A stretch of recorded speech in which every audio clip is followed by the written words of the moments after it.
নমস্কার, আমি রাখি। আমার নতুন আরও একটি ব্লগে আপনাদের সবাইকে স্বাগত জানিয়ে আজকের ব্লগটি শুরু করলাম।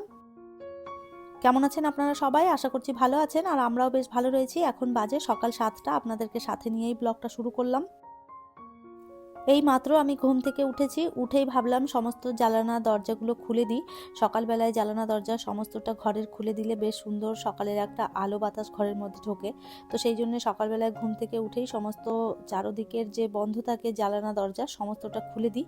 তো যাই হোক, জানালা দরজা খুলে দিয়ে তারপরে চলে এলাম সকালবেলায় ব্রাশ করব, তারপরে গিয়ে ড্রেসটা চেঞ্জ করব। আজ একদম সকাল থেকেই ব্লগটা শুরু করলাম। সকালবেলা ঘুম থেকে উঠেই ভাবলাম সকাল থেকেই আমি একদম ভিডিওটা শুরু করে দিই। আজকে সারাদিন কি করছি সকাল থেকে সেগুলোই আপনাদের সঙ্গে শেয়ার করব। বাসির ড্রেসটা চেঞ্জ করে নিয়েছি, এরপরে নিজে একটুখানি রেডি হয়ে নেব। তার আগে পর্দাটা সরিয়ে জানালাটা খুলে দিই, তারপরে যাব একটুখানি নিজে ফ্রেশ হয়ে সুন্দরভাবে রেডি হতে। সকালবেলায় ঘুম থেকে উঠে যদি নিজেকে না সুন্দরভাবে পরিপাটি করে নিই তাহলে যেন মনটা ভালো লাগে না। আর সব থেকে বড় কথা হচ্ছে নিজেকে সুন্দর রাখা। নিজে যদি ভালো থাকেন তাহলে কিন্তু আপনি সমস্তটাই চারদিক দেখে শুনে ভালো রাখতে পারবেন। তো যাই হোক, সকালবেলায় এই যে পর্দা সরিয়ে দিয়ে এরপরে ভাবলাম গাছগুলোতে একটুখানি জল দিয়ে দিই। অনেক কয়েকটা গাছ আমি জানালার উপরে রেখেছি, আর সমস্ত গাছগুলোতে জল দিয়ে দিলাম। ওই দিকের জানালায় যে গাছগুলো ছিল সেগুলোতেও জল দিয়েছি, আর এদিকটাতে কয়েকটা গাছ ছিল সেগুলোতেও জল দিয়ে দিলাম। আর এই যে দেখতেই পাচ্ছেন বাইরের দৃশ্যটা, ভাবলাম আপনাদের একটুখানি দেখাই। দেখুন চারদিকটা বেশ ভালো লাগছে, একদম শান্ত প্রকৃতি। আর এই যে দেখুন এই গাছটাতে কত পাতা ছিল, এখন সমস্ত পাতা ঝরে গিয়ে গাছটা হয়ে গেছে একদম ন্যাড়ামুন্ডি। এখন যেহেতু গাছে পাতা নেই, যে কারণে এখানটা দেখতে খুব একটা ভালো লাগছে না, তবে কয়েকটা দিনের মধ্যেই নতুন পাতা গজাবে, তখন আপনাদের আবারও দেখাবো, বেশ ভালো লাগে দেখতে। সকালের অনেকটা কাজ আমি এগিয়ে ফেলেছি, আর এখন বাজছে বেলা 10টা। তো আবারও 10টা থেকে ব্লগটা শুরু করছি। সকালবেলা বিবেক চলে গেছে স্কুলে, চা করে আমি আর মা দুজনে খেয়েছি। কাজের দিদি এসেও সমস্ত কাজগুলো করে দিয়ে গেছে। এরপরে ভাবলাম সকালের খাবারটা একটুখানি রেডি করে নিই। মা গেছে স্নান করে পুজো করতে, আর ততক্ষণে এই ফাঁকে আমি খাবারটা করে দেবো। এখন বানাবো হচ্ছে সুজির চিলা। তো সুজির চিলাটা বানাতে খুব একটা সময় লাগে না, তাড়াতাড়ি করে হয়ে যায়। এই কাটাকাটি করতেই যেইটুকুনি সময় লাগবে, না হলে কিন্তু চিলাটা খুব তাড়াতাড়ি হয়ে যায়। আর এটা যদি আমি ওই চপারে দিয়ে দিতাম তাহলে আরও তাড়াতাড়ি হয়ে যেত, তবে চপারে আর দিলাম না। এখন চপার আবার রেডি করতে গেলে অনেকটা সময় লাগবে, তো ওই জন্য চাকু দিয়েই কেটে নিচ্ছি চপিং বোর্ডের ওপরে। তো সমস্তটা কেটে নিয়ে তারপরে সুজিটাকে মেখে চিলাটা করে নেব। এইভাবে সুজির চিলাটা করলে বেশ ভালো লাগে খেতে। আমি মাঝে মধ্যেই এটা বানিয়ে খাই, আমার তো ভীষণ ভালো লাগে। আপনারাও একবার করে দেখতে পারেন। আমি এখানে গাজর, ক্যাপসিকাম, পেঁয়াজ সমস্তটা কেটে নিয়েছি, ভালো করে একদম কুচি কুচি করে কেটে নিয়ে তারপরে এই যে সুজিটা দিয়ে দিচ্ছি। সুজির মধ্যে একটুখানি জল দিয়ে ভালো করে সুজিটাকে ধুয়ে নেব। তারপরে এর মধ্যে যে সবজিগুলো কেটে রেখেছিলাম সেই সমস্ত সবজি দিয়ে দিচ্ছি, আর এর মধ্যে দিয়ে দেবো হচ্ছে একটুখানি টক দই। তো এটা দিয়ে তারপরে নুন দিয়ে ভালো করে মেখে নেব। তারপরে আর কি যেরকম আর কি গোলা রুটি বা ছিলকা রুটি আপনারা বানান সেইভাবে বানিয়ে নেবেন। আলাপ নন্দিনী অ্যাকাউন্ট থেকে দিদিভাই কমেন্ট করেছে, খুব সুন্দর blog, thank you so much দিদিভাই, এভাবেই পাশে থাকবে। সাজিদা ব্লগ আইডি থেকে আমাকে কমেন্ট করেছে, খুব খুব খুব সুন্দর হয়েছে আপি, আমার ছোট পরিবারে আসার দাওয়াত রইল সবার কাছে। থ্যাংক ইউ সো মাচ বোন এত সুন্দর কমেন্ট করার জন্যে। লুবনার সংসার থেকে একটা বোন কমেন্ট করেছে, দিদিভাই তোমার বেলকনি অনেক সুন্দর, সাথে তোমার বেলকনির গাছগুলো দেখলাম, সেগুলো আমার কাছে অনেক ভালো লেগেছে। থ্যাংক ইউ সো মাচ বোন এত সুন্দর একটা কমেন্ট করার জন্য, এভাবেই পাশে থেকো।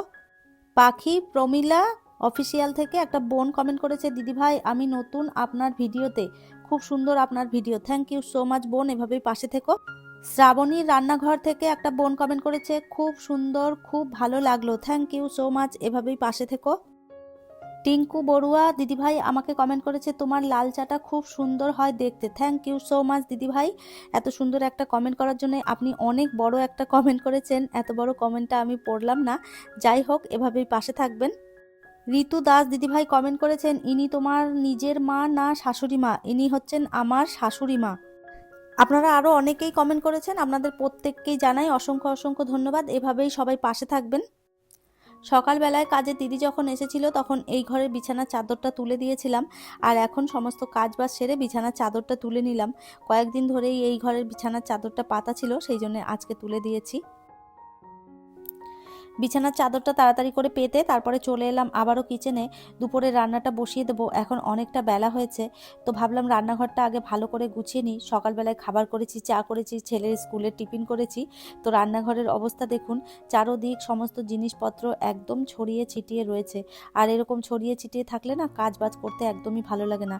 সব সময় পরিষ্কার পরিচ্ছন্ন জায়গা আমার ভীষণ পছন্দ। তো ওই জন্য আমি কাজ বাজ করার আগে সমস্তটা গুছিয়ে নিই, তারপরে ধীরে সুস্থে কাজগুলো করে ফেলি।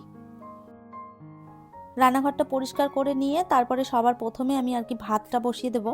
ভাতটা যতক্ষণে এইদিকে হতে থাকবে ততক্ষণে কাটাকাটি করে নেব। আজকে বাড়িতে কোনো রকম সবজি নেই, কয়েকদিন আগেই সবজি এনেছিলাম, তো দুবেলা তিনবেলা করে এখন রান্না করতে হচ্ছে, যে কারণে সবজিটা তাড়াতাড়ি ফুরিয়ে যাচ্ছে। তো ভাবলাম বাজারে যাব, সকাল থেকে আর সময় পেলাম না বাজারে যাওয়ার। একটা শুধু বাঁধাকপি পড়ে রয়েছে, তো আজকে আর বাঁধাকপিটা রান্না করতে ভালো লাগছে না, সেই জন্য ভেবেছি সয়াবিন আলু দিয়ে তরকারি করব। অনেকদিন সয়াবিন আলুর তরকারি বাড়িতে বানানোও হয়নি, তো ভাবলাম আজকে সয়াবিনের তরকারি করব। তো চলুন, এই যে ভাতটা বসিয়ে দিলাম, এরপরে এই দিকটাতে আমি সয়াবিনটাও সিদ্ধ করে নিচ্ছি। সয়াবিন একটুখানি সিদ্ধ করে নিলে না বেশ ভালো রান্না হয়, আর তারপরে সয়াবিনটা নরমও হয়, আর তার সাথে সাথে সয়াবিনের যে একটা গন্ধ থাকে সেটাও চলে যায়। ওই জন্য আমি ভালো করে একদম সয়াবিনটা ফুটিয়ে নিলাম। সয়াবিন খেতে আমার বেশ ভালোই লাগে, আমি সয়াবিনের তরকারিটা ভীষণ পছন্দ করি। আপনারা কারা কারা আমার মতন সয়াবিন খেতে ভালোবাসেন কমেন্ট করে জানাতে পারেন। ইউটিউব থেকে পেমেন্ট পাওয়ার পরে যে ভিডিওটা আমি দিয়েছিলাম, সেই ভিডিওটাতে আমাকে আপনারা অনেক অনেক ভালোবাসা দিয়েছেন। আপনারা অনেকেই নতুন নতুন বন্ধুরা কমেন্ট করেছেন, যাদের আমি চিনিও না, প্রথমবার কমেন্ট পেয়েছি। তো এত ভালো লেগেছে, আর এত কমেন্ট আমার এই প্রথমবার এলো।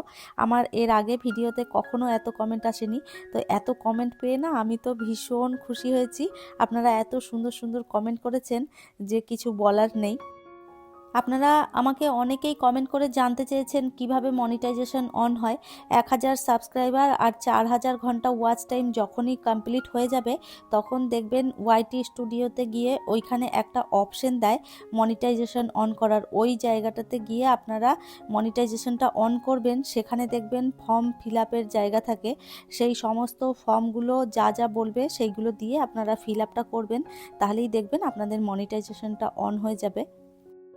আপনারা অনেকেই নতুন নতুন চ্যানেল খুলেছেন, ইউটিউব সম্বন্ধে কিছু জানেন না। যারা নতুন চ্যানেল খুলেছেন তারা টেক ভিডিও বেশি করে দেখবেন, আপনাদের সমস্ত সমস্যার সমাধান ওইখানেই পেয়ে যাবেন। টেক চ্যানেলগুলোতে আপনারা সবসময় যদি মানে লিখে সার্চ দেন আপনাদের যে প্রবলেম আছে, সেই প্রবলেম নিয়ে দেখবেন অনেক রকম ভিডিও চলে আসবে। সেই ভিডিওগুলো বেশি বেশি করে দেখবেন, তাহলেই সমস্যার সমাধান পেয়ে যাবেন। সয়াবিনের তরকারিটাও হয়ে গেছে, আর এদিকে দুটো টমেটো পুড়িয়ে চাটনি করে নিয়েছি, আর খাওয়ার আগে দুটো ডিমের পোচ করে নেব, তাহলেই হয়ে যাবে আজকের রান্না। তো যাই হোক, চলুন এরপরে স্নান করতে যাব রান্নাঘরটা গুছিয়ে নিয়ে।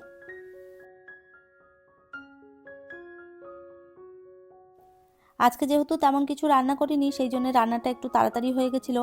আর আমি স্নান করে এসেছি, বাথরুমটা একটুখানি পরিষ্কার করলাম। বাথরুম পরিষ্কার করে একদম মাথায় শ্যাম্পু করে স্নান করেছি, সেই জন্য অনেকটা দেরি হয়েছে। তো যাই হোক, এখন এই যে রেডি হয়ে নেব, তারপরে চলে যাব আমার শাশুড়ি মাকে খেতে দেব। অনেকটা বেলা হয়েছে, প্রায় 2:15 মতন এখন বাজছে।